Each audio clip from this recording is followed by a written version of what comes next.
ये वाली story video के आखिरी में है, तो वीडियो को आखिरी तक ज़रूर देखें। दोस्तों, एक दिन इमली को चाय पीनी रहती है, लेकिन उसके घर में चाय पत्ती ख़त्म हो चुकी रहती है। इसलिए वो चाय पत्ती लेने वीर के घर जाती है। लेकिन वीर के घर पहुंचने के बाद उसे वहां पे दिखता है कि वीर तो ज़मीन पे पड़ा हुआ है और उसके सर से खून निकल रहा है। ये सब देख के इमली डर जाती है और वो जल्दी से डिटेक्टिव देव को वहाँ पे बुला लेती है ताकि वो तहकीकात करे।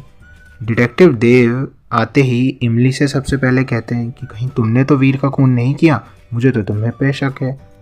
लेकिन फिर इमली कहती है कि अंकल, मैं तो वीर के यहाँ चाय पत्ती लेने आई थी और मुझे वीर मरा हुआ ही मिला और मैं वीर को क्यों मारूंगी, वो तो मेरा बहुत अच्छा दोस्त है। इसके बाद डिटेक्टिव देव को और 3 लोगों पे शक रहता है, इसलिए वो शक के बिना पे उन लोगों को भी वहाँ पे बुला लेते हैं।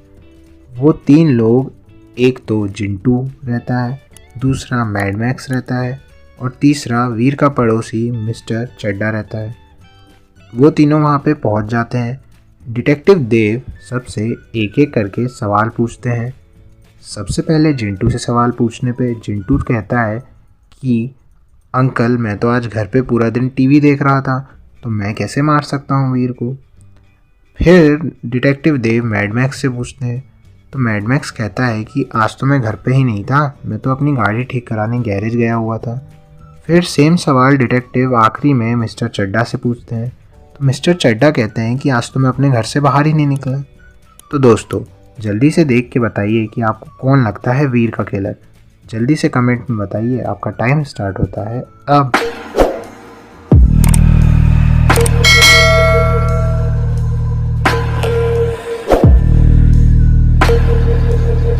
तो दोस्तों, आइए जान लेते हैं कि कौन है वीर का किलर। तो किलर मिस्टर चड्डा है। ऐसा इसलिए क्योंकि जब उन्होंने बोला कि आज वो घर से बाहर ही नहीं निकले, तो वो इतना सज धज के कोट पैंट पहन के कहाँ गए थे। और अगर ध्यान से देखें तो उनके जूते पे कलर लगा हुआ है रेड, यानी कि वो खून है वीर का।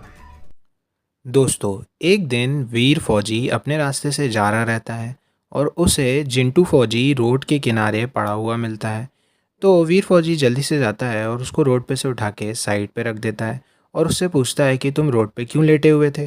तो जिंटू फौजी कहता है कि मुझे तो मरना है, मुझे छोड़ दो, मैं बहुत ही ज़्यादा बेबस हूँ। वीर फौजी पूछता है कि तुम ऐसा क्यों कह रहे हो। तो जिंटू फौजी कहता है कि मैं वॉर में अपने दोस्त को भी नहीं बचा पाया, तो मैं अपने जीवन में क्या कर पाऊँगा, वो जंग में मारा गया। वीर उसको समझाता है और कहता है कि एक फ़ौजी के लिए जंग में मरने से बड़ा उपहार और कुछ नहीं हो सकता। लेकिन जिंटू फ़ौजी कहता है कि मैं उसकी माँ को क्या जवाब दूंगा। तो वीर फ़ौजी कहता है कि इसमें तुम्हारी गलती नहीं है कि तुम्हारा दोस्त मारा गया, बल्कि ये तो उसके लिए उपहार है, क्योंकि देश के लिए मरने से बड़ी बात और कुछ नहीं हो सकती। उसका नाम स्वर्ण अक्षरों पर लिखाया जाएगा। तो जिंटू फौजी वीर फौजी से कहता है कि ठीक है सर, आप सही कह रहे हैं, मेरे को हिम्मत करके उसकी माँ से बता देना चाहिए। फिर जिंटू फौजी जाके अपने दोस्त की माँ से ये सारी बातें बता देता है। उसकी माँ बहुत रोती है, लेकिन खुश भी होती है कि उसका बेटा अपने देश की रक्षा करने में मारा गया और उसका नाम स्वर्ण अक्षरों में लिखा जाएगा। उसी के कुछ दिन बाद जब जिंटू फौजी अपने घर पे छुट्टियां मना रहा रहता है, तब उसको एक बहुत दुखद खबर मिलती है कि वीर फौजी की भी मौत हो चुकी है। जिंटू ये सुन के बहुत ही ज़्यादा रोता है।